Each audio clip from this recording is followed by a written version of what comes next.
जी सो दोस्तों, इस वीडियो में आज हम बात करेंगे फंडामेंटल एंड टेक्निकल एनालिसिस के बारे में। इसमें मैं आपको कुछ चीज़ें बताऊंगा जो कि फंडामेंटल एनालिसिस का स्ट्रक्चर क्या रहता है, कैसे मार्केट रिएक्ट करती है, कब क्या कैसे पोजीशंस लेनी चाहिए, क्या ज़रूरी होता है क्या नहीं ज़रूरी होता। सेम बात करेंगे टेक्निकल एनालिसिस के बारे में कि अगर आप मार्केट में बिगनर हैं, मार्केट में न्यू है, आपने कदम जस्ट रखा ही है मार्केट में, तो आपको फंडामेंटल्स में क्या स्टडी करनी चाहिए या टेक्निकल एनालिसिस उसके कंपैरेटिवली ज़्यादा प्रेफरेंस उसे देनी आपको चाहिए, राइट। दोनों चीजें मैं डिफरेंशिएट करके बताऊंगा, चॉइस आपकी है। क्या आप ज्यादा आपको प्रेफरेबल लगता है कि आप प्रायोरिटी उसे देना चाहते हैं। फंडामेंटल एनालिसिस नो डाउट काफी वैल्यूएबल रहते हैं, बट पर्सनली मैं जो ट्रेड करता हूँ वो करता हूँ प्राइस एक्शन के ऊपर, टेक्निकल एनालिसिस के ऊपर। ज़्यादा मैं वैल्यूएशंस कैलकुलेट नहीं करता हूँ किसी भी कंपनी की, क्योंकि मैं डे ट्रेडर हूँ या पोजिशनली मैं ट्रेडिंग्स करता हूँ, चाहे हाई पे हो, चाहे लो पे हो, चाहे साइडवेज हो। मैं टेक्निकल एनालिसिस के बारे में ही फॉलो करता हूँ, राइट। उसे ही फॉलो करना प्रेफर करता हूँ। सो चलिए इसे अब स्टार्ट करते हैं। दोनों चीज़ों को मैं डिफ्रेंशिएट करके बताऊंगा एंड वीडियो को एंड तक ज़रूर पूरा देखिएगा, लाइक ज़रूर कीजिएगा। आपको वीडियो पसंद आती है तो शेयर एंड सब्सक्राइब भी ज़रूर कीजिएगा। और साथ ही मैं उसके भी बताना चाहता हूँ, जैसे कि आपने देखा कोविड के टाइम पे निफ्टी कितना ज़्यादा नीचे आ चुकी थी, 7-7.5 हज़ार के पास आ चुकी थी, लेकिन अभी कोविड पूरी तरह ठीक नहीं हुआ है। स्टिल उसके बावजूद आप देख सकते हैं कितनी स्ट्रॉन्ग बाइंग आई है। कहीं से भी बाइंग आई हो, इंस्टीट्यूशंस ने बाय किया है, एफआईआईज ने बाय किया है, म्यूचुअल फंड्स ने बाय किया, कहीं से भी वो बाइंग आई है। जो निफ्टी के प्रीवियस हाइज थे वो पार करके भी निफ्टी इस बार क्रॉस कर चुकी थी, right. Still Covid is on, but still market is completely bullish at that time। तो यही होता है कि डिप पे आपको जब अपॉर्चुनिटी मिलती है, एक लॉन्ग टर्म व्यू आप रख के चलते हैं, अगर इन्वेस्टमेंट्स करनी है तो वो कहीं ना कहीं जाके आगे ग्रो करेगा ही। No doubt Indian economy grow करेगी, ग्लोबल मार्केट्स ग्रो करेंगी, जो अपना निफ्टी 50 का इंडेक्स है वो भी ग्रो करेगा, उसके स्टॉक्स हैं ऑब्वियसली वो भी ग्रो करेंगे। ये हो गई फंडामेंटल की लॉन्ग टर्म व्यू की बात। अब शॉर्ट टर्म पे मैं आपको एक चीज़ बताता हूँ, अगर फंडामेंटल को डिटेल में आपने समझना है, राइट। फंडामेंटल का बेसिकली मैं पहले आपको एक नज़रिया बताता हूँ कि होता क्या एक्चुअली। फंडामेंटल में देखिए क्या क्या चीज़ें देखी जाती हैं, जिसमें गवर्नमेंट पॉलिसीज़ होती हैं, मॉनेटरी पॉलिसीज़ भी रहती हैं। उसमें अगर यूएस डॉलर की फ्लक्चुएशंस आ रही हैं, ऊपर नीचे चल रहा है, वो चीज़ें काफ़ी ज़्यादा इम्पैक्ट करती है बैंक्स को, फाइनेंशियल इंस्टीट्यूशंस को, फार्मा सेक्टर को, हर सेक्टर को कहीं ना कहीं इंडियन इकोनॉमी पे वो भी इफेक्ट करता है। जियो पॉलिटिकल सिनेरियोज होते हैं, बजट का टाइम पे आपको पता रहता है कि मार्केट में बजट किस तरह है, तो फंडामेंटल्स उस पर भी काफ़ी ज़्यादा डिपेंड करते हैं। और ये चीज़ याद रखिएगा, मैं यही सेम चीज़ें टेक्निकल चार्ट्स पे बताऊंगा, और वहाँ पे समझना इजी रहेगा, ये फंडामेंटल्स की भाषा में समझना इजी रहेगा, वो आपने खुद डिसाइड करना है जो आपके लिए बेनिफिशियल है, राइट। क्योंकि main motive end of the day आपको क्या है कि मार्केट से ट्रेड करके पैसा कमाना, राइट। अब इसमें फंडामेंटल में अगर आ जाते हैं कि मार्केट में, जैसे मैंने अभी आपको बताया, पर्टिकुलर इंडस्ट्री के जैसे कॉम्पिटिटर्स हैं। अब जैसे इन्फोसिस है, इसका कॉम्पिटिटर बहुत बड़ा है, टीसीएस कॉम्पिटिटर है, राइट। अब कौन सी इंडस्ट्री में आप इन्वेस्ट करना प्रेफर करेंगे, कौन सी में नहीं करेंगे, किस में ट्रेड करना है। ऐसा नहीं है कि सिर्फ बेस्ट में ही ट्रेड करा जा सकता है, जो सेकंड बेस्ट है उसमें भी डेफिनेटली ट्रेड कर सकते हैं, अपने कैपिटल, उसके टेक्निकल्स, उसके इंस्टीट्यूशंस के बारे में आप जान करके, फंडामेंटल्स के बारे में जान करके, टेक्निकल्स के बारे में जान करके उस पर भी आप ट्रेड कर सकते हैं, राइट। आगे बढ़ते हैं, अगर हम बैलेंस शीट देखते हैं, कंपनी की कैश फ्लो देखते हैं, प्रॉफिट एंड लॉस स्टेटमेंट्स देखते हैं, रेशियोज देखते हैं, गोल्स देखते हैं, प्रोफेशनलिज्म इसमें देखते हैं, कंपनी की मैनेजमेंट कैसी है, आपको लगता है कि आगे जाके ग्रो करेगी, तो लॉन्ग टर्म के लिए भी इसमें जो लोग हैं इन्वेस्टमेंट करके रख लेते हैं। एंड फंडामेंटल के बारे में आप समझ सकते होंगे कि इसमें काफ़ी ज़्यादा चीज़ें इंपैक्ट करती हैं। 12 महीनों में हर महीना सेम नहीं रहता, राइट। किसी महीने कोई फेस्टिवल आ जाता है तो उस पर्टिकुलर इंडस्ट्री के अकॉर्डिंगली शेयर्स, जैसे सपोज फॉर एग्जांपल दिवाली आती है। अब इंडिया में फेस्टिवल सीजन्स काफ़ी ज़्यादा रहते हैं कंपैरेटिवली बाकी देशों की। दिवाली आती है, इसमें काफ़ी ज़्यादा बाइंग होती है, काफ़ी कपड़े खरीदते हैं, काफ़ी न्यू गिफ्ट्स खरीदते हैं, फर्नीचर खरीदते हैं, घर पे लोग पेंट करवाते हैं। तो उसमें देखिए आप एशियन पेंट्स के रेट आप नोटिस कीजिए, चार्ट की हिस्ट्री उठा के देख लीजिए, एशियन पेंट्स, बर्जर पेंट्स, इन सब चीज़ों के जो दाम है वो थोड़े दिवाली के टाइम पे बढ़ जाते हैं, क्योंकि इनकी डिमांड ज़्यादा हो जाती है उस टाइम पे, राइट। साथ ही में फाइनेंशियल सर्विसेज की अगर मैं बात कर रहा था, जैसे कुछ लोग फाइनेंस पे सामान उठाते हैं उस टाइम पे, थोड़ा टेक्निकल के अलावा फंडामेंटल और सेंटीमेंट्स के अकॉर्डिंग मैं व्यू एक समझाने की जस्ट ट्राई कर रहा हूँ कि दिवाली के टाइम पे जैसे कुछ लोग गाड़ियाँ भी खरीदते हैं, काफ़ी चीज़ें, काफ़ी ज़्यादा offers, financial services, banking institutions की तरफ से ऑफर्स मिलते हैं, तो सप्लाई भी बढ़ती है, डिमांड भी उस टाइम काफ़ी ज़्यादा बढ़ती है। अगर इनकी सप्लाई और डिमांड जैसे सपोज ज़्यादा बढ़ रही है, तो ऑब्वियसली रेट्स भी उनके हाई होंगे, और उनका जो मार्केट प्राइस है, शेयर प्राइस है, वो भी काफ़ी ज़्यादा इंक्रीज करेगा, उसमें हम बाइंग अपॉर्चुनिटीज़ ढूंढते हैं, करेक्ट। अभी जैसे गोल्ड प्राइस है, डाउनफॉल आया, ऐसा तो नहीं है गोल्ड एकदम जीरो हो जाएगा, बिल्कुल नहीं है। नीचे आया है, मैं सजेस्ट करूंगा यही कि इसमें बाइंग करना स्टार्ट कर सकते हैं। अब इसे थोड़ी थोड़ी क्वांटिटीज आप इसमें बाय करके होल्ड कीजिए, जितनी आपकी कैपेसिटी है उसके अकॉर्डिंगली बाय कीजिए। इन फ्यूचर ये जैसे दिवाली का टाइम आएगा, डिमांड जोन इसका बढ़ेगा, तब इसको सेल आउट कर सकते हैं, तब आपके अच्छे रिटर्न्स इसमें भी बनते हैं, राइट। अब वही चीज़ें जो मैं फंडामेंटली बता रहा हूँ, सेंटीमेंट को समझ के बता रहा हूँ, ये लॉन्ग टर्म में है। अगर ट्रेडिंग करनी है तो शॉर्ट टर्म में टेक्निकल्स को देखकर भी ये समझा जा सकता है। प्लस सबसे बड़ी बात और इम्पोर्टेंट बात, आपको एक पर्टिकुलर कंपनी के बारे में कुछ नॉलेज है, सपोज मान लीजिए उसकी एक XYZ डेट पे एक न्यूज़ आती है कि इसका ये चीज़ हो चुकी है, उस दिन वो उतना फॉल नहीं करेगा जितना फॉल वो उससे पहले के दिनों में कर चुका था, करेक्ट। इसका मतलब क्या है, फंडामेंटल्स थोड़ा सा डिले कर देते हैं, या न्यूज़ या सेंटिमेंट्स मार्केट में जब तक वो खबर बाहर आती है उससे पहले ही, काफ़ी टाइम पहले, काफ़ी हद तक पहले टेक्निकल चार्ट्स में वो चीज़ दिखने लग जाती है, राइट।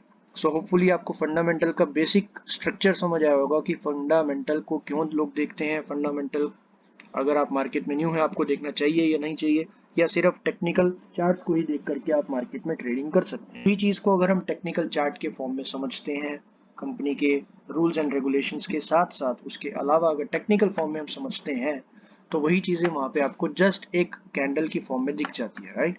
अब ये देखने को जस्ट, अगर मैं इसको प्रॉपर जूम इन कर लेता हूँ एंड इसे कंप्लीट वीडियो को पूरा ज़रूर देखिएगा, अगर आपको एनालिसिस पसंद आती है तो शेयर सब्सक्राइब ज़रूर कीजिएगा एंड कमेंट प्लीज़ मुझे बताइएगा ज़रूर कमेंट करके कि वीडियो आपको कैसी लगी है, राइट।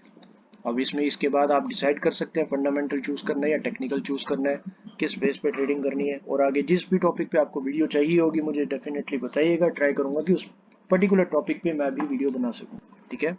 मैं बड़े से छोटे टाइम फ्रेम पे आता हुआ देखूंगा। अगर आपने लाइव ट्रेडिंग की वीडियोस नहीं देखी है कि मार्केट में लाइव ट्रेडिंग पे वीडियोस जो मैं डालता हूँ, उन्हें भी मैं आई बटन में लिंक ज़रूर दे दूंगा, उन्हें भी आप जाकर देख सकते हैं कि लाइव मार्केट में कैसा माइंडसेट रहता है, लाइव मार्केट में कैसे ट्रेडिंग होती है, कितने टाइम फ्रेम पे मैं ट्रेडिंग करता हूँ, कौन से टाइम फ्रेम पे एनालिसिस करता हूँ, सब चीज़ें उसमें मैंने बताई हुई है, राइट। अब यहाँ पे बेसिकली ये समझना है कि हम टेक्निकल चार्ट्स को किस तरह समझ सकते हैं। अब मैं आपको कुछ एग्जाम्पल दे के बताता हूँ। अब जैसे यहाँ पे आप देख लीजिए, सबसे पहले मैं ये चीज़ आपको बताता हूँ कि यहाँ पर आपको एक चीज़ दिख रही है। अगर आपको पैटर्न्स के बारे में नॉलेज है, इंडिकेटर्स मैं यूज़ नहीं करता हूँ ज़्यादा, प्राइस एक्शन पे ज़्यादातर मैं ट्रेडिंग करता हूँ। अब यहाँ पे एक चीज़ नॉलेज आप ये देख सकते हैं कि ये जो रेंज थी, इसके ब्रेकआउट के बाद मार्केट में काफ़ी अच्छा सेंटीमेंट बना हुआ था एंड काफ़ी अच्छा बुल मोमेंटम आया था, राइट। अब ये जो ब्रेकआउट बना हुआ है ये आवरली टाइम फ्रेम है। अब इससे पहले यहाँ पे भी आप देख सकते हैं ये जो लेवल है इसका, यहाँ पे भी मार्केट ने अच्छा खासा कंसोलिडेट किया हुआ है, वहीं से सपोर्ट लेकर अच्छा मोमेंटम ऊपर की तरफ आया। तो अब इस टाइम पे इसके fundamentals 28 January 2021 opening of the day, opening of this stock of SBI। अब इस टाइम पे आप क्या सोचेंगे कि मार्केट का फंडामेंटल क्या है। आपको अगर यहाँ पे अपॉर्चुनिटी दिख रही है कि एक बुलिश एनगल्फिंग कैंडल बन चुकी है बॉस, ये अगर जो ग्रीन कैंडल है ये बुलिश एनगल्फिंग कैंडल है 1 आवर के टाइम फ्रेम में, पूरा कह सकते हैं पॉसिबली, राइट। पूरा 100% एनगल्फिंग कैंडल नहीं है, इसने पूरा कवर नहीं किया इसकी बॉडी को, थोड़ा सा डिफरेंस है। But for an idea, for an example आप इसे ले सकते हैं कि जैसे बुलिश एनगल्फिंग ये मानकर चलते हैं इसे। अभी यहाँ पे कैंडल बनी है, उसके बाद ब्रेकआउट्स भी इसने अच्छे खासे ऊपर की तरफ दिए हैं, तो यहाँ पे बाय आप कर सकते हैं। अब यहाँ पे आप कौन सी बैलेंस शीट खोलने जाएंगे, कौन सा डाटा, कौन सा प्रोजेक्ट, कौन सा गोल, कंपनी की इंडस्ट्री, कॉम्पिटिशन, क्या क्या चीज़ें खोलने जाएंगे, right. So technical is a thing जो कि आप कह सकते हैं कि निचोड़ है मार्केट का, जो आपको पहले यहाँ पे दिख जाता है। बेसिकली मोटिव यही है कि टेक्निकल चार्ट जो है वो इजी टू अंडरस्टैंड है, बस इसे समझने की देरी है। एक बार आपने प्राइस एक्शन को मास्टर कर लिया, फिर आपको कोई भी नहीं रोक सकता पैसे कमाने से मार्केट के अंदर, राइट। सो टेक्निकल्स पे एक और एग्जांपल मैं आपको बताता हूँ। सबसे पहले जेट एयरवेज का स्टॉक है दोस्तों, एविएशन का ये ऐसा स्टॉक था जो एक टाइम पर अपनी बुलंदियों पे था, मतलब इसको कोई नेगेटिव माइंडसेट के साथ सोच ही नहीं सकता था, राइट। लेकिन ये टेक्निकल्स ने न्यूज़ से काफ़ी हद तक पहले इसे बता दिया था कि बॉस इसके टेक्निकल्स में जो बड़े इंस्टीट्यूशंस हैं, बड़े फर्म्स हैं, स्मार्ट मनी आप कह सकते हैं, उन सब ने धीरे धीरे अपनी जो है जेब ढीली करना स्टार्ट कर दिया है, अपना माल काटना स्टार्ट कर दिया है। और इसे आप काफ़ी अच्छे से टेक्निकल्स में देख सकते हैं। इससे पहले कि ये फंडामेंटल में आता, इससे पहले ऑडिट्स होते, इससे पहले कि कोई न्यूज़ में ही आता कि स्टॉक जो है गिरता हुआ जा रहा है, करेक्ट। आपको अगर ये चीज़ समझनी है तो यहाँ पे एक पैटर्न मैंने ड्रॉ करके रखा हुआ है, ये एक हेड एंड शोल्डर पैटर्न है। अगर मैं इसे और अच्छे से थोड़ा ड्रॉ करता हूँ, ये लेफ्ट शोल्डर, ये इसका हेड, ये राइट शोल्डर, ठीक है। ये हेड एंड शोल्डर इसका पैटर्न बना हुआ था। इसकी नेकलाइन ब्रेक होते ही जिन्होंने भी टेक्निकल एनालिसिस को फॉलो किया होगा उस टाइम उन्होंने शॉर्ट किया होगा, ऑब्वियसली इसे शॉर्ट किया होगा। लेकिन अगर तब भी उसमें कोई बाइंग अपॉर्चुनिटी ढूंढ रहा था तो उसकी वो गलत, ये नहीं कहूँगा कि बेवकूफ़ी थी, उसने अपनी एनालिसिस के अकॉर्डिंगली बाइंग सोची होगी। अब ज़रूरी नहीं है कि हर डिप पे पर्सन उसे बाय करे, राइट। ऐसा नहीं है कि अब स्टॉक तो इस लेवल तक आ गया जी, अब तो यहाँ से उठेगा ही उठेगा।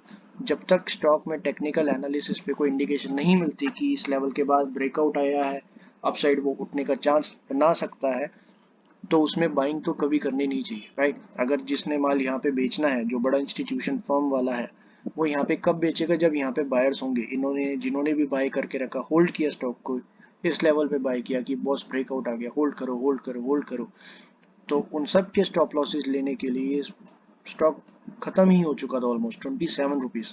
खुद सोचिए, एविएशन इंडस्ट्री जितना बड़ा स्टॉक 27 रुपीज़ पे आ गया था एक टाइम पे। अब ये बात इतनी सी क्लियर करना चाहता हूँ, जस्ट एक एग्जांपल है ये, काफ़ी और भी एग्जांपल है, येस बैंक है, DHFL है, इंडिया बुल्स हाउसिंग फाइनेंस है, काफ़ी सारे ऐसे स्टॉक्स हैं, इंडसइंड बैंक है, लेकिन उसने अपनी रिकवरी दिखाई, उसने अपने ब्रेकआउट्स दिखाए, काफ़ी सारी चीज़ें हैं। उन पे भी वीडियोस चाहते हैं तो कमेंट सेक्शन में मुझे बताइएगा, मैं उन पे भी ट्राई करूँगा वीडियो बनाने के लिए। तो यहाँ पे आप देख सकते हैं कि हर लेवल इसका ब्रेक होता जा रहा है, तो इसमें कौन सा इंसान जो है वो बाइंग अपॉर्चुनिटी ढूंढेगा, इवन इसका एक पॉजिटिव रिजल्ट आया हो, राइट। सो यही था आज की एनालिसिस में। सॉरी, खुद आपको डिसाइड करना होगा पहले कि आप मार्केट में फंडामेंटल एनालिसिस पे ज़्यादा प्रेफर करना चाहते हैं या आप जो है टेक्निकल्स पे, जो एक एक मिनट की मूवमेंट है, जो एक एक सेकंड की मूवमेंट है, जो एक घंटे की मूवमेंट है, डेली की मूवमेंट है, उस पर भरोसा करके मार्केट में काम करना चाहते हैं, राइट। जो कि आपके लिए भी काफ़ी ज़्यादा बेनिफिशियल है। Short term positions, long term investments, हर चीज़ में ये आपको काम करता है। ये बेसिकली एक वो चीज़ है जो हर टेक्निकल इंडिकेटर, हर टेक्निकल चार्ट पे आपको निचोड़ मिल जाता है, उसके फंडामेंटल एनालिसिस का, उसके वर्किंग्स का, उसकी मैनेजमेंट्स का। आपको ज़्यादा डिटेल में घुसने की ज़रूरत नहीं होती है एक्चुअली, अगर आप फंडामेंटल के अलावा टेक्निकल चार्ट्स पे भी स्टडी करना प्रेफर करते हैं। तो इसके सपोर्ट जोन्स पे इसको अच्छी अपॉर्चुनिटी देख के इंसान बाय करता है, ना कि सिर्फ बैलेंस शीट अच्छी है या बैलेंस शीट के रिजल्ट्स हो सकते हैं यहाँ पे भी अच्छे हों, लेकिन वहाँ पे जो मार्केट के ऑपरेटर्स हैं वो यहाँ पे बाय करने में इंटरेस्टेड नहीं है। हो सकता है मार्केट को नीचे लेके आए, अब यहाँ से वो बाय करने में इंटरेस्टेड है, राइट। अब देखिए, अब ये न्यूज़ का ही इंडिकेशन समझ लीजिए। अब यहाँ पे मैंने इसे पकड़ लिया जो, अब यहाँ पे आप पढ़िए क्या लिखा है, engulfing bearish, engulfing bearish, bearish reversal, reliability medium. वो खुद कह रहा है कि रिलायबिलिटी इसकी मीडियम है। मैं नहीं कहता कि इसे आप मानिए, मैं बिल्कुल नहीं कहता कि इसे आप मानिए। अब रिलायबिलिटी मीडियम है, वो किसकी बात कर रहा है, इस पर्टिकुलर लेवल की, राइट। या इस ग्रीन कैंडल, इस रेड कैंडल के बाद ये रिलायबिलिटी मीडियम ये बता रहा है। उसके बाद वहीं से मार्केट देखिए अच्छा खासा बुल मोमेंटम करती हुई जा रही थी, ऊपर जा रही थी। अब उसमें अपॉर्चुनिटीज कहाँ मिलेंगी, कैसे मिलेंगी, कब मिलेंगी, वो टेक्निकल इंडिकेटर्स पे सब चीज़ें डिपेंड करती है। So I am just saying all and all is that कि टेक्निकल इंडिकेटर्स पे, टेक्निकल चार्ट्स पे, इस पे आप ट्रस्ट करिए, इस पे प्राइस एक्शन के बेसिस पे ट्रेडिंग करना प्रेफर कीजिए। इसमें धीरे धीरे प्रैक्टिस करेंगे, आपका अकाउंट ग्रो होगा, आपको किसी दूसरी चीज़ पे भरोसा करने की ज़रूरत नहीं है। मैंने भी स्टार्ट ऐसे ही किया था, प्राइस एक्शन समझ रहा था, टाइम लगा, 1 साल 1.5 साल लगा, इसका कोर्स किया, पढ़ाई की, काफ़ी चीज़ें मैंने भी की, तो तब जाके मुझे प्राइस एक्शन अच्छे से समझ आया। इस पे कुछ मैं अभी ट्रेडिंग कर लेता हूँ, कुछ करता हूँ। जिन्होंने मेरी लाइव वीडियोस नहीं देखी है तो लाइव वीडियो देखने के लिए मेरे आई बटन में लिंक्स हैं, वीडियो को जरूर देखिएगा। एंड ये वीडियो आपको पसंद आती है तो लाइक शेयर सब्सक्राइब जरूर कीजिएगा। मिलते हैं आपके साथ नेक्स्ट वीडियो में। सी या।